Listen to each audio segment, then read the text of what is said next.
Bom dia, vamos chegando. Ao anjo da igreja em Pérgamo, escreve: estas coisas diz aquele que tem a espada afiada de 2 gumes.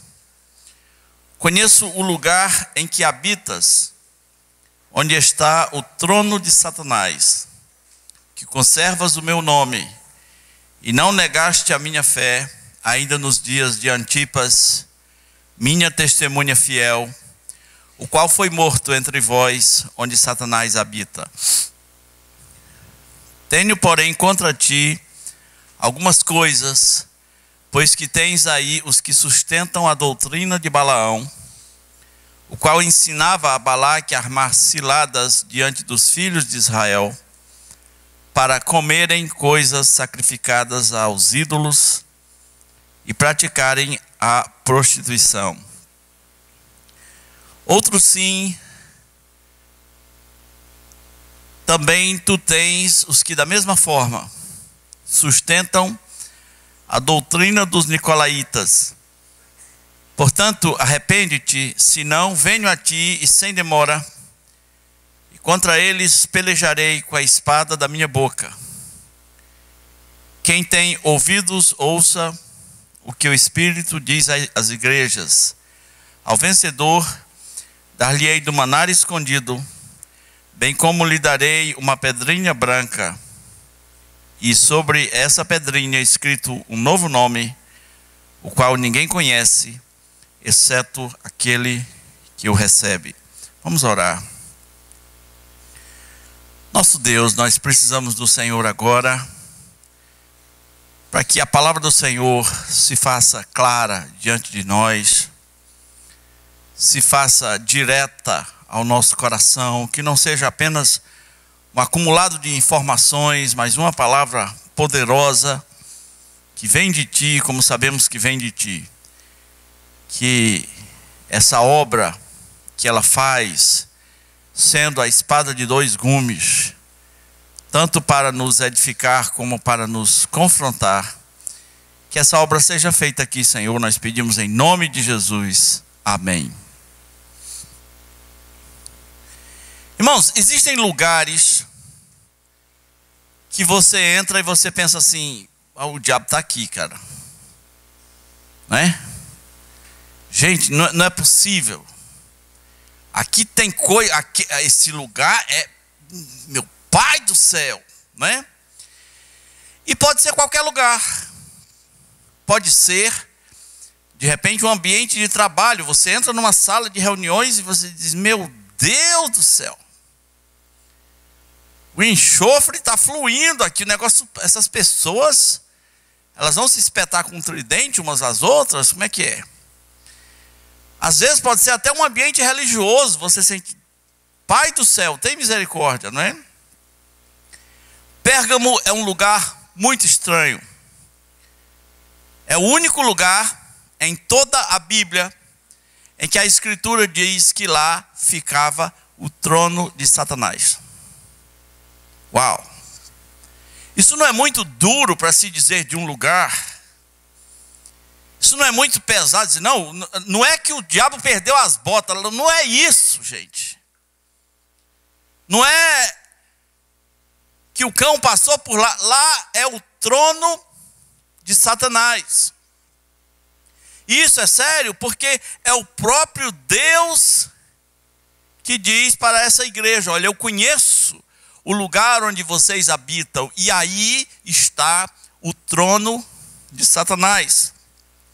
Pérgamo é o oposto, eu não estou falando da igreja, estou falando da cidade. Pérgamo é o oposto de Jerusalém. Jerusalém é o portal de Deus.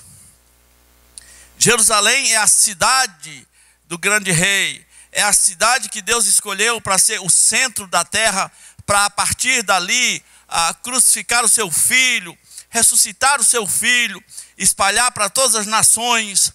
Mas Pérgamo, o que Deus diz de Pérgamo, é o lugar que vocês moram, é o trono de Satanás.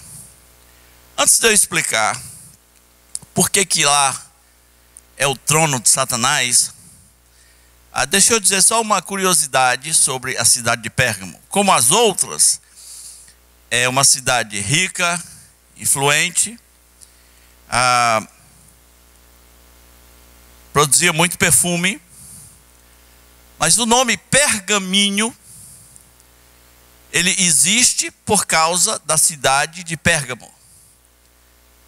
Fala-se que foi lá que o pergaminho foi usado pela primeira vez. Foi lá que foi testado como uma coisa eficiente para circular.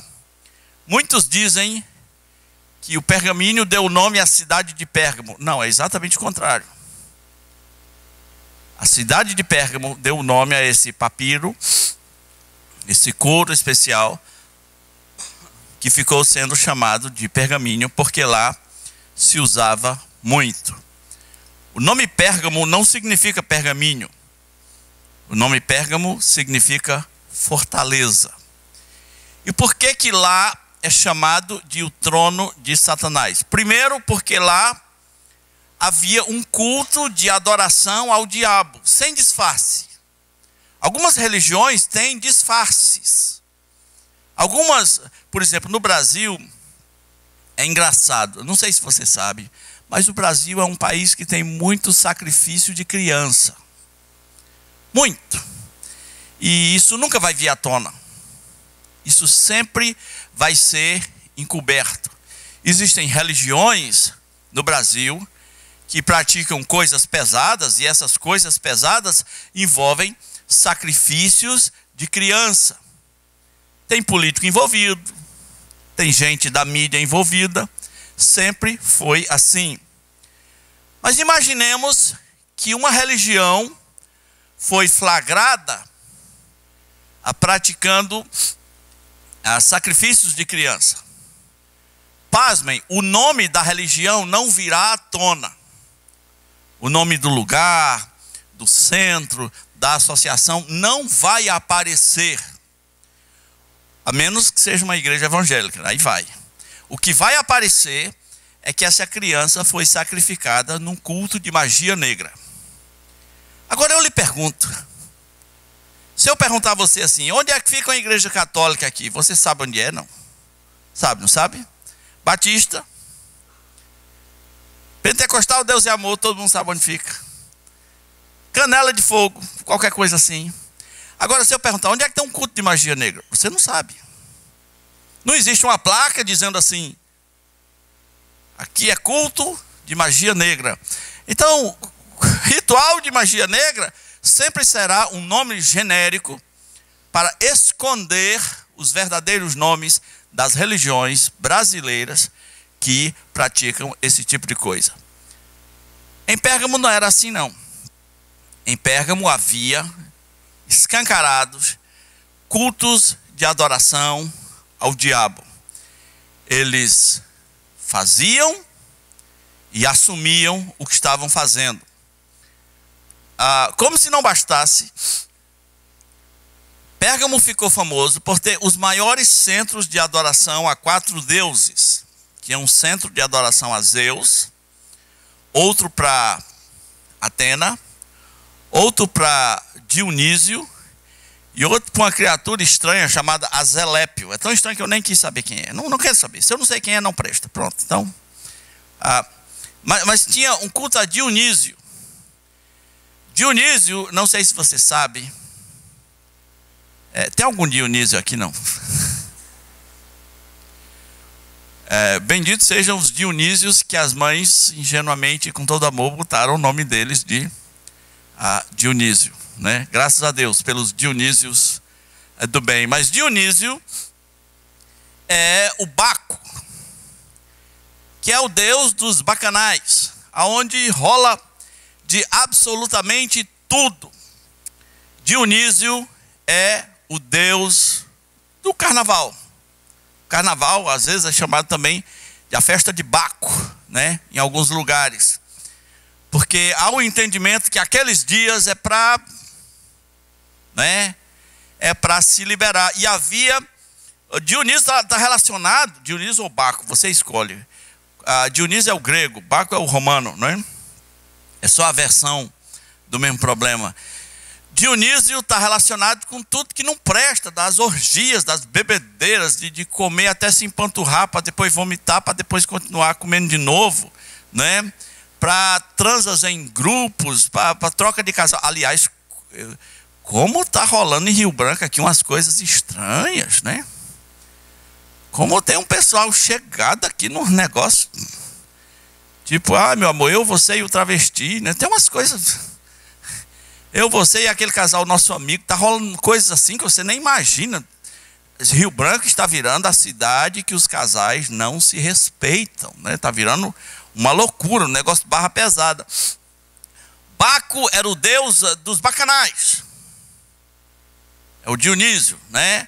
O deus das orgias. E havia um grande centro de adoração a Dionísio em Pérgamo.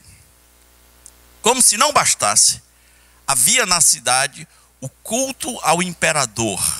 O culto ao imperador se espalhou por muitos lugares do mundo. Havia templos de adoração ao imperador, até em Israel. Se você for em Cesareia de Filipe, você vai ver lugares que foram usados para culto ao imperador. Então, é por isso, o imperador romano no caso, é por isso que é chamado de o lugar onde está o trono de Satanás. Havia outros centros de adoração, por exemplo, de a magia negra babilônica. Havia, em cada esquina de Pérgamo, havia muita coisa barra pesada. Meus irmãos, sim, existem lugares que a coisa é um pouco mais pesada. Existem demônios que tomam conta geograficamente de certos territórios. Eu já preguei numa ilha, e naquela ilha, todo mundo mexia com o lado negro da força, se é que você me entende. E eu surjo para pregar naquela ilha, e eu não sabia que eles eram o que eles eram. E o que eu fiz? Esculambei todo mundo. Preguei contra o lado negro da força. As pessoas que me levaram para pregar naquele lugar, não me avisaram onde eu estava entrando. E quando terminou o culto, estávamos voltando para casa e eles disseram: pastor, prepare-se, o senhor nunca foi tão amaldiçoado como será nos próximos dias da sua vida por aquela gente. Então, existem lugares muito barra pesadas. Eu, numa viagem, fui visitar um pastor, e ele estava numa certa cidade, e eu perguntei: e aí? E a cidade? O que é que está achando? E ele disse: Deus me livre de criar meus filhos aqui. Deus me livre. Alguém pode me arranjar uma aguinha, por favor? Deus me livre de criar meus filhos aqui. Agora, Jesus se apresenta à igreja da maneira técnica, ele dá uma característica dele, como nas outras igrejas, nas 7. No caso aqui, aquele que tem a espada afiada de 2 gumes, começa o mesmo esquema das outras igrejas. Ele faz um elogio. Qual é o elogio para a igreja de Pérgamo? Em outras palavras, essa é uma igreja que aguenta pressão. Pressão espiritual. O Senhor disse assim: eu conheço o lugar onde vocês habitam, onde está o trono de Satanás, e que conservas o meu nome, e não negaste a minha fé, ainda nos dias de Antipas, minha testemunha fiel, que foi morto entre vós, onde Satanás habita. Essa igreja já tinha tido um mártir, alguém que foi morto por causa do evangelho. Naquela cidade de Pérgamo, essa igreja não negava a sua fé. Imagine, você congrega numa igreja que na esquina tem o culto a Dionísio, na outra tem o culto a Zeu, no outro tem o tal do Azalépio, no outro é magia negra, no outro é o culto ao imperador, no outro é o culto a o culto a Atenas, no outro é o culto a Satanás, e você está lá no meio dessa cidade, você é um cristão. Eu vou dizer uma coisa para você, morador de Rio Branco, morador de Cruzeiro, você não sabe o que é pressão. Não sabe. Não sabe não. Você nunca viu pressão. Isso aqui é pressão. Na rua, olhando as pessoas nos olhos. Um adora o diabo, outro adora o imperador, outro adora Diana, que é a mesma Atena, outro adora o Dionísio. E esses cultos estão lá. O cheiro espiritual dessas coisas está lá. Você sabe lá o que é pressão, irmão? Você sabe o que é ser fiel numa cidade destas? Você não sabe o que é pressão. Que obstáculos você enfrentou para vir para o culto hoje? Nenhum. Nem de trânsito. Talvez o maior obstáculo que você enfrentou para vir a esse culto foi a tua própria preguiça. Isso é pressão.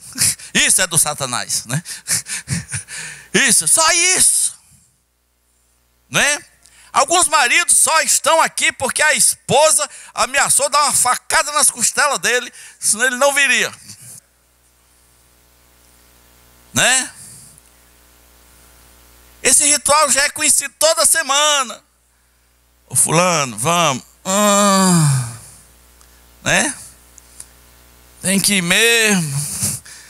Só mais um pouquinho. Você não sabe o que é pressão. Tente se transportar por um pouco ao passado e imaginar o dia a dia desses irmãos. Vivendo ali. Pressão, pressão. Quando eu falo que você não sabe o que é pressão, pressão de ser cristão e conservar o nome de Jesus e a sua fé, em geral você sabe que eu estou falando a verdade. Em geral você sabe que ser cristão no Acre é ligeiramente confortável. Mas imagine num lugar que além das perseguições do império, e já tinha morrido um irmão da igreja porque não negou sua fé, além das perseguições, perseguição física e morte física, além das perseguições, tem esse mal-estar constante.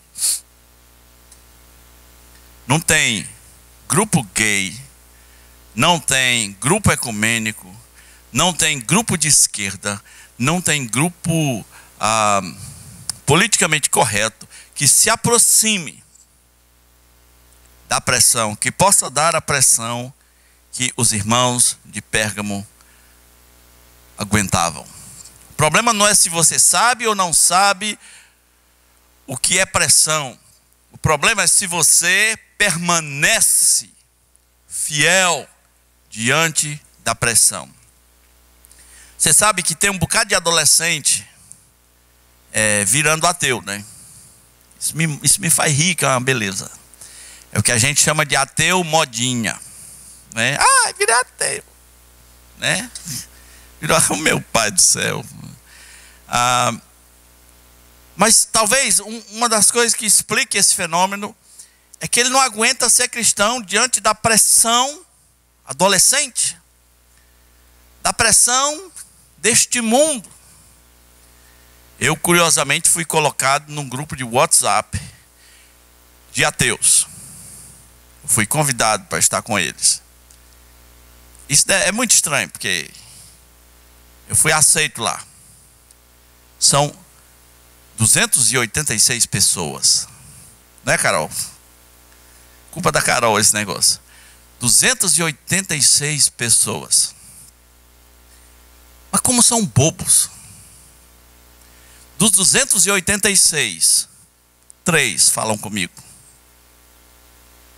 Assim, no sentido de, vamos conversar, dos 286.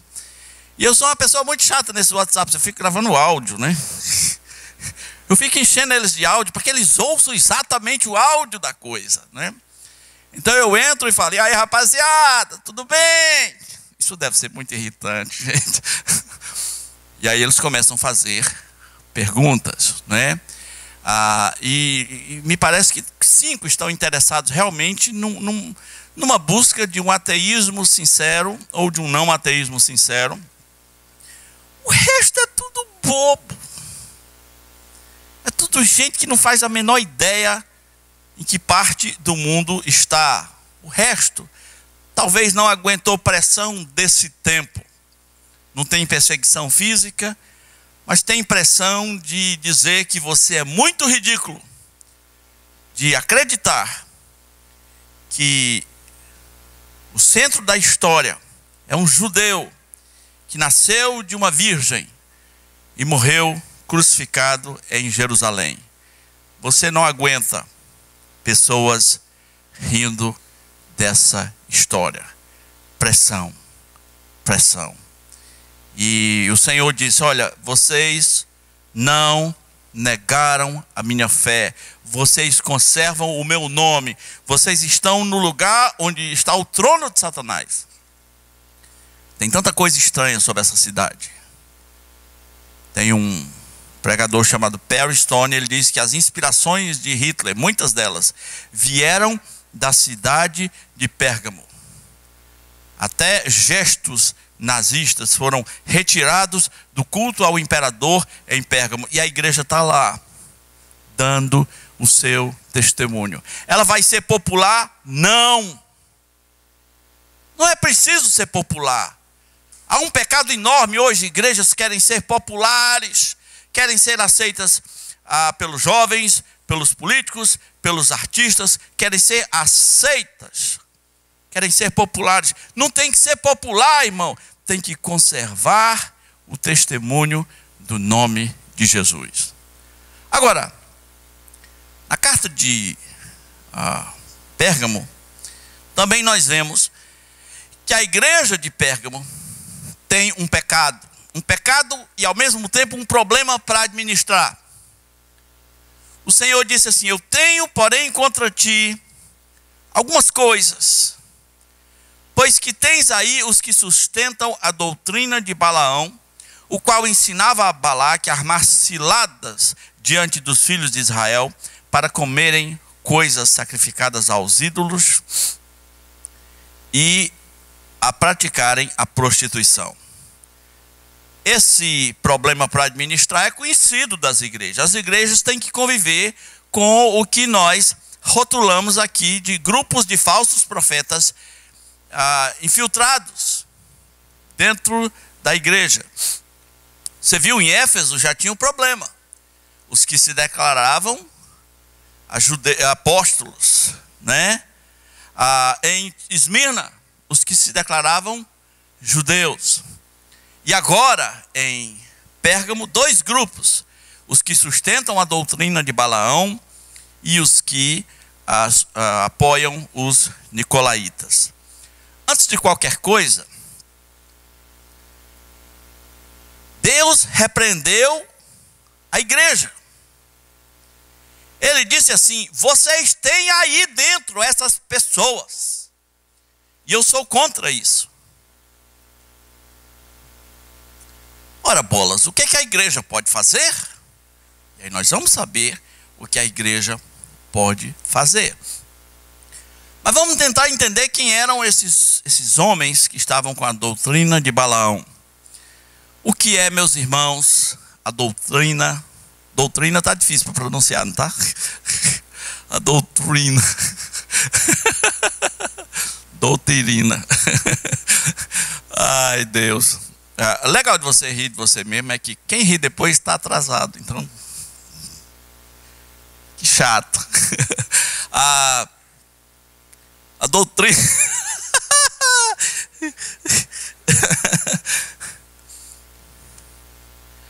Eu acho que eu mudo, eu ainda pregaria. Se arrancasse a minha língua, acho que eu ia ficar falando uma língua estranha. Eu escolhi 2 passagens para a gente entender o que é isso, essa tal de doutrina de Balaão. 2 Pedro capítulo 2, versículo 15.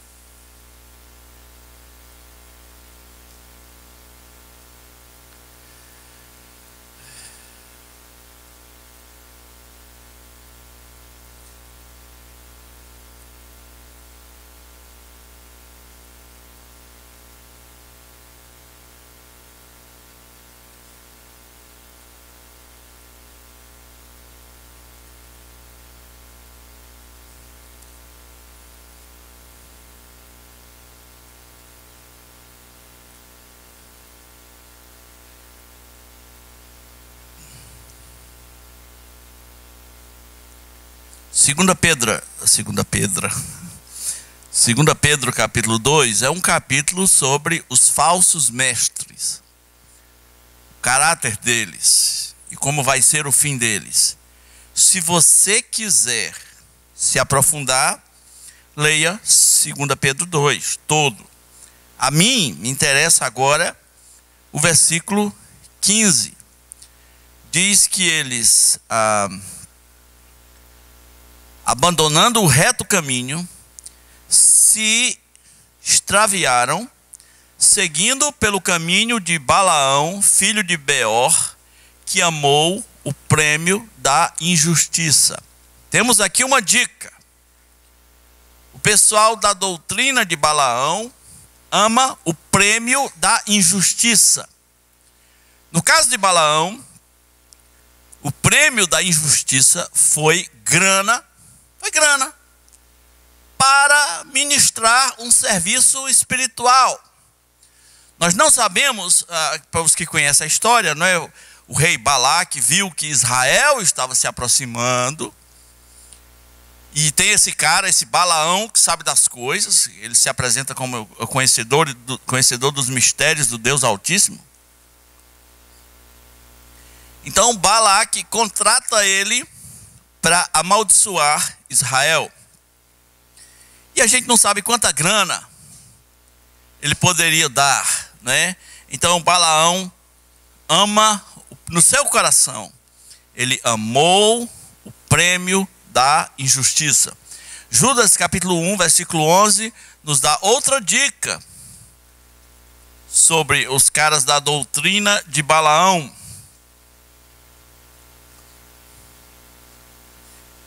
Judas, o livro inteiro, é só um capítulo, também é sobre os falsos mestres. Dá para você conhecer muito bem. Você conhece muita coisa também em 2 Coríntios, muita coisa. Aí fica fácil quando você conhece o bicho, né?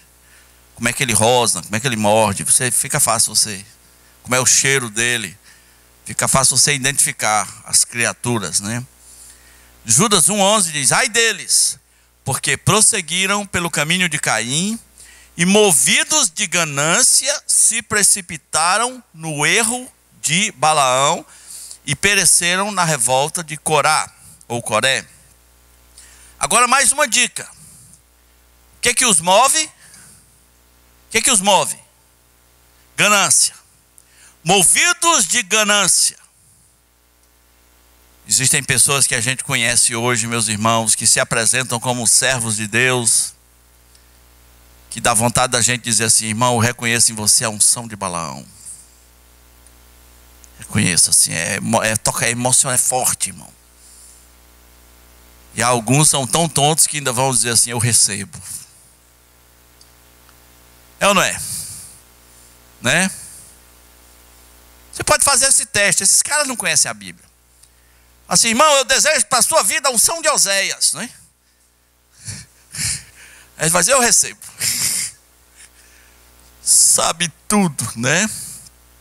Então, movidos de ganância, se precipitaram no erro de Balaão.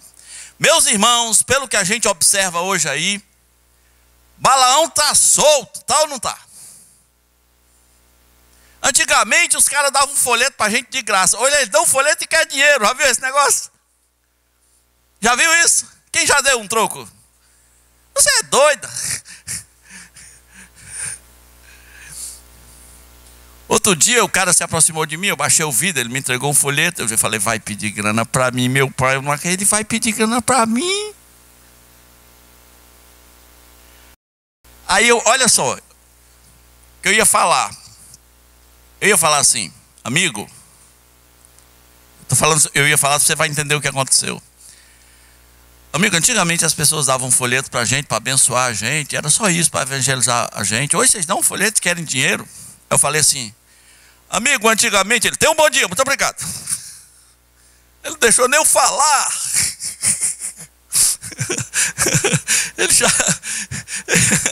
Ele já antigamente foi embora, né?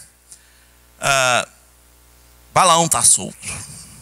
Balaão está solto, com todas as suas variações. Eu quero dar uma lista rápida, para você começar assim a identificar quem é falso no reino de Deus.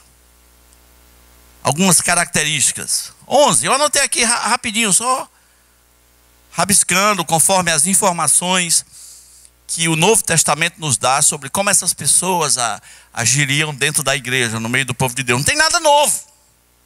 Não tem nada, acredite. É os mesmos problemas desde o começo. É uma estratégia de Satanás para desfigurar a igreja. É usar essas pessoas que não tem muitas vezes nada a ver com o reino de Deus. Paulo disse isso em Atos 20, quando se despediu dos pastores. Ele disse: eu sei que depois da minha partida se levantarão entre vós lobos vorazes. Lobo já é ruim, agora lobo voraz, né? Lobos vorazes que não pouparão nem mesmo o rebanho. Uau! Anote aí, 11 características. Primeira delas, ganância. Sem comentário. Ganância, né? Grana, ganância. Segunda, falam muita coisa que não sabem. Mas como falam, né? Meu Deus, como falam coisas que não entendem. Terceira característica, são pessoas dominadoras. Ora, Pedro disse que os pastores tinham que ser exatamente o oposto disso. Não como dominadores do rebanho. Não como dominadores. Essas pessoas sequestram sua alma. Sequestram sua alma. Eles querem entrar na tua mente. Eles não querem deixar você respirar. Jesus disse: o meu jugo é suave, o meu fardo é leve. O fardo dessas pessoas não é leve. Não é leve. Eles atam sim, como os fariseus, pesados fardos sobre os ombros das pessoas, que eles nem mesmo, como Jesus disse, são capazes de suportar. São dominadores. Quarta característica, muitos deles são baseados em visões. Veja, eu estou falando aqui coisas que o Novo Testamento fala. Como tem gente baseada em visão, é visão para aqui, visão para lá. Como adoram ter visões. Eu não tenho muito respeito por essas pessoas. E eu quero que você entenda uma coisa. Está na hora de você ver esse assunto falso profeta como um assunto real, palpável. Eu fui criado, irmãos, minha tradição é assim. Você falava sobre falsos profetas e as pessoas diziam: mas isso aí é os espíritas. No Novo Testamento, quando a Bíblia fala de falsos profetas, não é uma outra religião. É algo surgindo de dentro. Esse é o inimigo mais perigoso. É algo surgindo do meio do povo de Deus. E geralmente com uma visão, né? Uma visão. Em geral é tudo mentiroso. Em geral.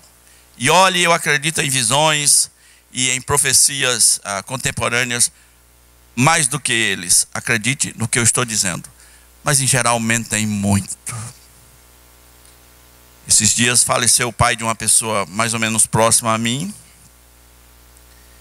Mas meu Deus, como recebeu profecia? Como recebeu visão do seu pai curado? Aí o pai morreu. E agora? Algum vai pedir desculpa? Algum vai se explicar? Não? Algum vai dizer: minha irmã, me desculpe, aquela visão que eu falei realmente era meu desejo. Aí eu me empolguei assim, tipo, viajei, pequei, tomei o nome do Senhor em vão. Não, vai aparecer algum?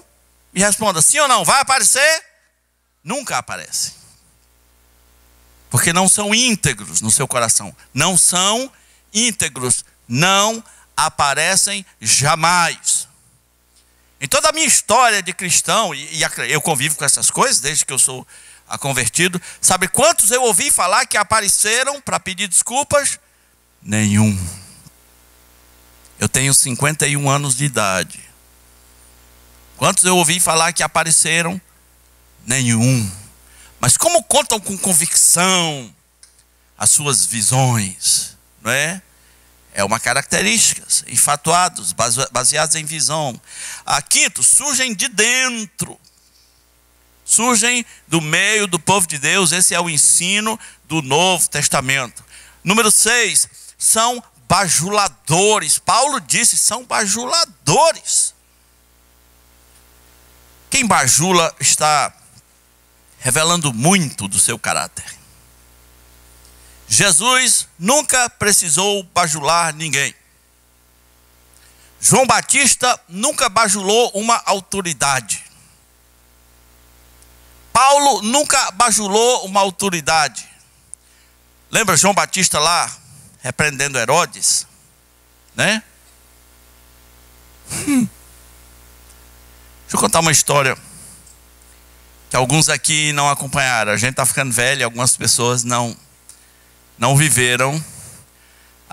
Quem tem menos de 27 anos nem faz ideia do que eu vou falar.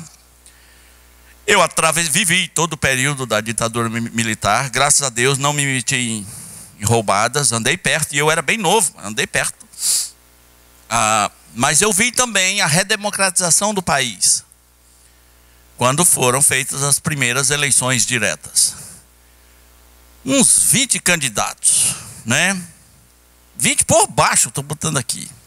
Tinha uns candidatos estranhos. Tinha um cara estranho chamado Marronzinho. Quem sabe? O Marronzinho ainda vive, não? Quem lembra do Marronzinho? Você lembra? Isso, se revela aí, declara a sua idade aí. Marronzinho, o Enéas tinha 15 segundos, acho que o Marronzinho tinha 10 para falar, né?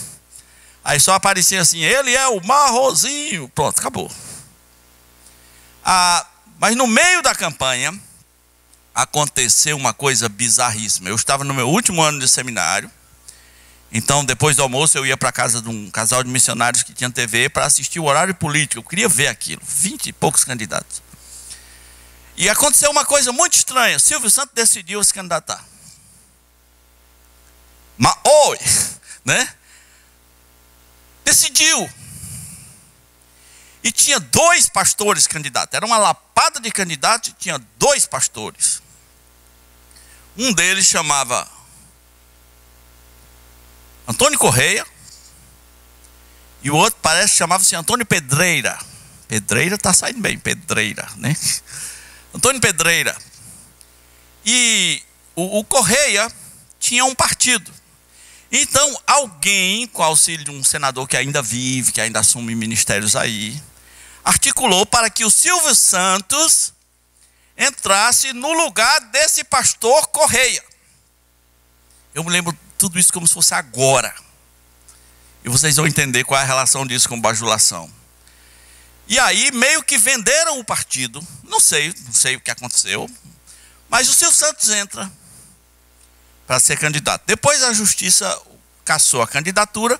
Mas até lá ele ficou fazendo as propagandas eleitorais. E um dos cabos eleitorais dele era esse pastor Correia. E eu não acreditei quando eu ouvi, mas aconteceu. Eu vou dizer um texto de um dos dias no programa, como o Correia e um outro pastor pediam voto para Silvio Santos. Pasmem. Eles diziam assim: esse país precisa de um homem. Um homem com a paciência de Jó. Um homem com a sabedoria de Salomão. Um homem com a força de Sansão. Um homem com as visões administrativas de Daniel. Esse homem é Silvio Santos. Assim, na lata. Falei, não é possível que eu esteja ouvindo um negócio desse. Você já viu falar em bajulação? Essa ganha o Oscar da bajulação, né? Você conhece um falso, ele é bajulador. Imagina eu dizendo isso sobre um candidato. Vai, se esforça aí, irmão, se esforça. Imagina, sem algum lugar, baseado em tudo que você conhece sobre mim, de bem ou de mal, imagina se existe a menor chance. Com arma na cabeça, talvez, né? Falso profeta é bajulador. Ele quer pegar você pela bajulação. Você já viu como as pessoas estão se auto-bajulando o tempo todo agora, bajulando umas às outras, aliás? Outro dia eu relatei que as pessoas nessa cidade nem tem mais nome, né? Oi, ungido, né? Anjo, né? Que mais? Princesa do Senhor. As pessoas não tem mais nome agora. Tudo é na bajulação. Isso quando o cara resolve dar a ele títulos pomposos, né? Eu fui apresentado a um cara desse. Aí me disseram, olha, isso aqui é o pastor Marcos Lopes. Aí ele falou, prazer, fulano de tal, caçador de demônios.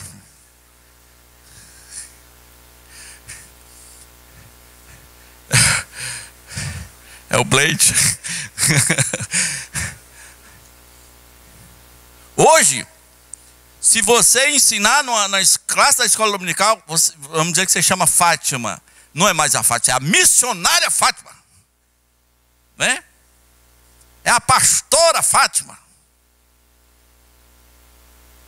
Ninguém mais tem nome nesta cidade, porque as pessoas estão bajulando umas às outras o tempo inteiro.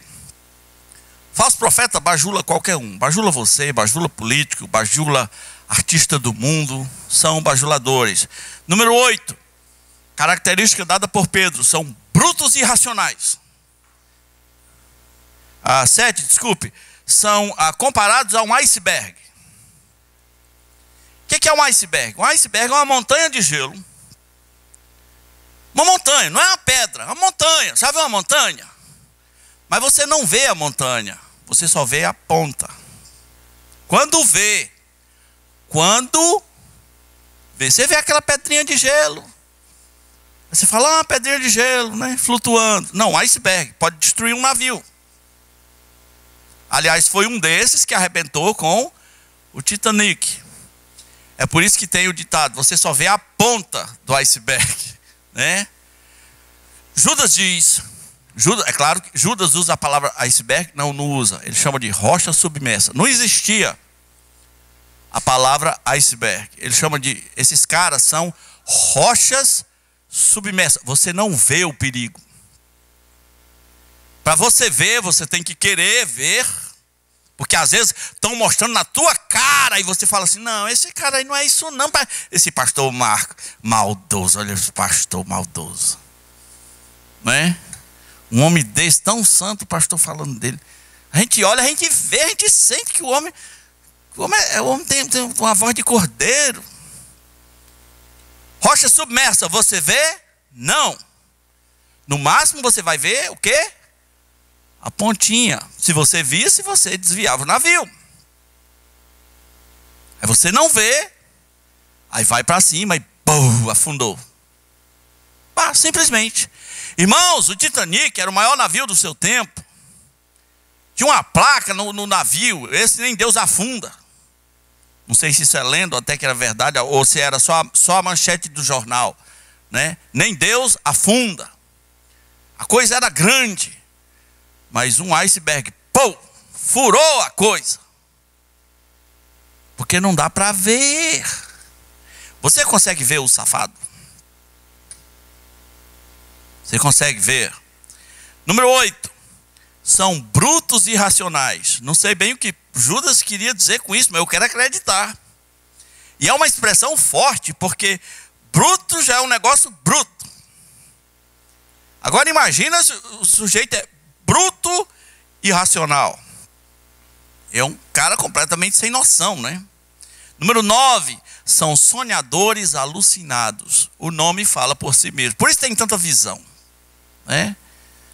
Uma vez eu passei aqui de frente a uma igreja, achei bonito o nome da igreja. Aí outro dia passei e estavam mudando o nome. Aí eu, nessas horas, eu paro, desço, vou lá perguntar. Ô querido, vocês estão mudando o nome aí? É outra igreja? Não, nosso pastor teve uma visão dos céus de que o nome vai ser esse aqui. Esse é o nome que Deus deu agora para essa igreja. 30 dias depois eu passo lá, tá os mesmos caras colocando outro nome. Eu falei, não vou perguntar. Eu vou constranger os caras. Né? Eu vou querer bater se ele disser que foi outra visão. Eu falo, em nome do Senhor, eu vou bater em você. Né? sonhadores alucinados. Sonhadores alucinados. Um irmão aqui que está congregando aqui me contou uma história na igreja dele, Rio Grande do Sul. A moça disse: você, minha jovem, fica de pé. Você aí, minha jovem. A moça ficou. O Senhor manda dizer que esse rapaz que está do teu lado é o teu marido. Vai ser o teu marido. Eu disse: não, mas ele é meu irmão. Eu disse: não, estou falando esse outro aí de trás. Mas ele também é meu irmão. Não, não é esse aí que eu estou falando, é esse outro aí aqui do lado. Mas ele também é meu irmão. Me equivoco, diz o Senhor dos Exércitos. Então,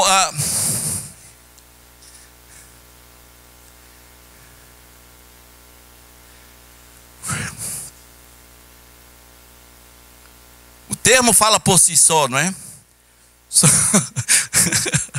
A moça podia estar até feliz que ia casar, né? O termo fala por si só. São sonhadores alucinados. Número 10. Tem prazer em falar sobre demônios.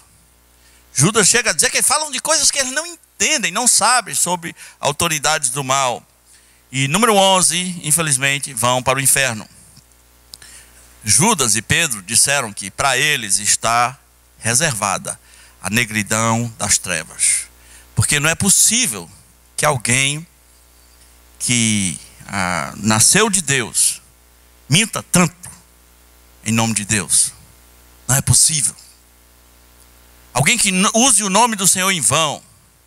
Nesse meio, meus irmãos, acredite. Preste atenção no que eu vou dizer. Nesse meio forja-se mentiras, gravações e manda-se até matar. Tudo em nome do prêmio de Balaão. A ganância. A ganância. A ganância. Agora, o que uma igreja tem que fazer? O Senhor disse: eu tenho contra você que você tem essas pessoas aí. Então, se Deus está acusando a igreja de ter essas pessoas dentro da igreja, o que a igreja teria que fazer? Teria que se reunir juntamente com essas pessoas e dizer: olha, irmãos, nós somos uma igreja de Jesus Cristo. E nós temos ensinado assim, assim, assim, conforme a doutrina dos apóstolos. Mas o que essas pessoas estão ensinando, nós não nos responsabilizamos. Eles estão ensinando uma outra coisa. E nós exortamos que eles se arrependam. E se esses homens dissessem que não se arrependem, então a igreja teria que dizer: então aqui não é o seu lugar. Essa é uma igreja de Jesus Cristo. Ensina o amor de Jesus, o fardo leve de Jesus, a graça de Jesus.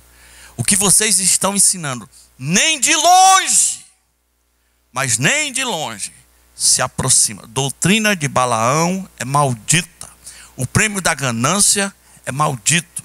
Doutrina de Balaão para arrancar dinheiro é maldito e nós não temos nada a ver com você.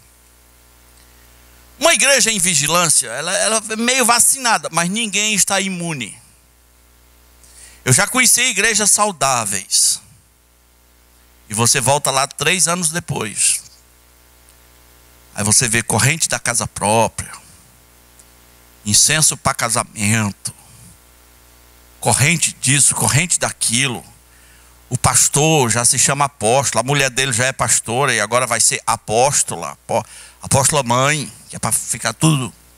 A igreja virou um império de família. Se eles morrerem, os filhos assumem. Tudo a ver com o evangelho, não é? Não é não? Ninguém está imune. Por isso, a vigilância tem que ser constante. Essa igreja aqui, em termos de doutrina, não vai mudar 1 centímetro. Vocês ouviram o que eu disse? Essa igreja aqui, em termos de doutrina, não vai mudar 1 centímetro. Agora, em metodologias não são eternas. Em algumas visões específicas, Essas coisas não são eternas. Então é engraçado ver quando pessoas se aproximam daqui, eles acham que eles têm alguma chance, pelo menos nessa geração, de infiltrar um negócio novo aqui dentro, que nos convença a liderança, convença os dois pastores, convença os mais velhos, convença os mais novos, e nós nos tornemos naquilo que essa pessoa quer. Não vai rolar, não vai. Não vai. E pessoas assim têm que ouvir: ó, irmão, aqui não é o seu lugar, aqui é ruim para você. Você vai ser maltratado. Você não vai ser tratado com muito carinho se você quiser infiltrar uma mentira. Por mais que você acredite que é verdade, por mais que você acredite, nós não vamos ser complacentes com você. Que pena, meus irmãos, que pena. A promessa para a igreja, aliás, um dos grandes campos que a gente falha é a família. Naturalmente ensinar para os filhos que esse negócio de tudo é de Deus está errado. Está errado. Eu não tive filhos em crises. Filhos que queriam uma coisa nova, queriam babar, tremer, cair nos cantos, ter visões. Até onde eu saiba, a menos que eles sejam muito falsos. Teve crise, Jeff? Tive ninguém em crise, porque é natural. Como eu sou aqui, é natural. A gente senta, conversa, vê vídeos, analisa o que faz sentido, o que não faz sentido. É natural. Mas se seus filhos crescem ouvindo: não, nós não podemos julgar. Tudo é de Deus. Olha a mão do Senhor. Ah, meu irmão, seu filho já está em crise. Seu filho já está em crise. A promessa, a carta de Pérgamo. Quem tem ouvidos, ouça. Agora, é bom deixar bem claro também que Deus disse: se não se arrependerem, eu vou tomar providências. Deus diz: se não se arrependerem, eu vou vir contra eles. Esses caras vão pagar caro. Vão pagar. Que pena. A Bíblia diz para a gente se compadecer dos que estão na dúvida. Mas dos assumidamente falsos é para detestar até a roupa que veste. Essa é a recomendação bíblica. Então a promessa para a igreja é: ao vencedor dar-lhe-ei do maná escondido, bem como lhe darei uma pedrinha branca, e sobre essa pedrinha escrita um novo nome, o qual ninguém conhece, exceto aquele que recebe. O vencedor, meus irmãos, na Bíblia, as promessas ao vencedor, em geral, são incondicionais. João pergunta: quem é que vence o mundo, senão aquele que crê que Jesus Cristo é o Filho de Deus? Essa é a vitória que vence o mundo, a nossa fé. Essa é a vitória que vence. O vencedor aqui não é um cara que vai ficar se esforçando para vencer. Não. Em Cristo, nós já somos mais que vencedores. O vencedor é aquele que nasceu de novo, conheceu Jesus. Essas promessas são incondicionais, exceto uma. Tem uma que é condicional, e eu vou falar sobre ela no dia certo. Mas o que ele ofereceu? Ele disse: olha, uma pedrinha branca, um maná escondido e uma pedrinha branca. Nós temos aqui uma comunhão muito especial. Um maná escondido, reservado para você, que Jesus vai dar. Mas nós temos também aqui uma grande declaração sobre a individualidade das pessoas. Porque até no céu vai ter individualidade. Pessoas vão receber uma pedrinha escrita o seu novo nome. Nome novo para você. Seu nome vai mudar. Vai ter um novo nome. E quantas pessoas conhecem esse nome? Ninguém. Só você e o Senhor. Isso é individualidade. Eu gosto muito de respeitar a individualidade das pessoas. O Procuro respeitar a dos meus filhos, da minha esposa, das pessoas da igreja, das pessoas que eu conheço. É um crime muito grande querer adaptar pessoas a você. Não faz isso, não. As pessoas são como são, e até no céu, até na eternidade, tem segredinhos e individualidades e particularidades. Uma pessoa ligou para mim no rádio e falou assim: pastor, meu filho, eu não sei o que faça, porque ele estuda só com esse negócio de música alta. Aí eu perguntei: qual é a nota dele? É tudo 10. Eu digo: aumenta o volume um pouquinho para ele continuar. Esse é como ele é, né? Aí você diz assim: mas na minha cabeça não entra isso. É porque eu tiro por mim. Não tira por tu, não. Nada para tirar por você. Você tira pela realidade. A realidade do menino é que quanto mais alto é o volume, mais ele se empolga para estudar. Esta é a realidade dele, não é? Outro dia eu estava falando da gente, negócio de construir a piscina em Retiro. Aí tem umas pessoas que foram criadas em Igarapé, só assim: eu tiro por mim, eu não gosto de piscina. Eu disse: não tem que tirar por ti. Tem que tirar pelos que foram criados em apartamento. Tem que tirar por ti. Eu tiro por mim, eu não gosto de piscina. Não tire o mundo por você. As pessoas são como são. Os pastores são como são. Você reconhece a individualidade dos pastores, dos homens de Deus? Eu, por exemplo, tenho uma predileção para ouvir pessoas que ensinam de uma maneira dinâmica. Mas quando eu encontro um não dinâmico, eu quero ouvir cada coisa que ele diz. Porque é daquela maneira como Deus o usa. É aquela maneira como Deus o fez. E acredite, eu tenho sido tão abençoado durante toda a minha vida. O Salmo 139.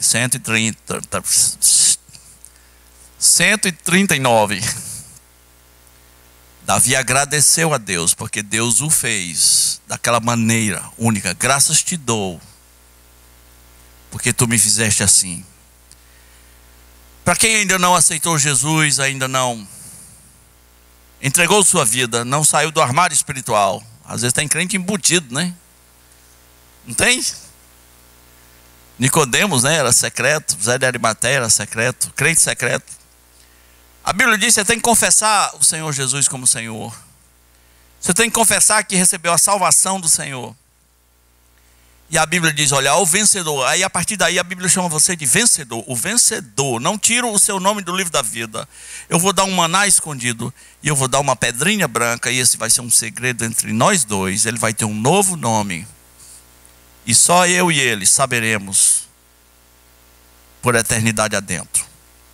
Não é a única intimidade que o Senhor promete. Você não gostaria de ter essa? Ou você tem as intimidades com o Senhor na vida eterna, ou vai para o outro lado, ter intimidade lá com o outro, né? Ou com os outros. Pense nisso. Vamos orar. Nosso Deus, nós te agradecemos pela carta à igreja de Pérgamo. Te agradecemos pelo exemplo daqueles irmãos que viviam naquele lugar que era o trono de Satanás, e eles mantiveram sua fé. Faz-nos ter vergonha, meu Deus, diante de atitudes nossas. Nós que vivemos num contexto tão favorável a nós e nem sempre confessamos o Evangelho. Tem misericórdia de nós. Tem misericórdia daqueles que ainda não são vencedores, conforme a tua palavra. Aqueles que ainda não entregaram sua vida para Jesus. Que façam isso. Sejam salvos, sejam batizados, sejam frutíferos, Senhor. Pedimos em nome de Jesus, nosso Salvador. Amém.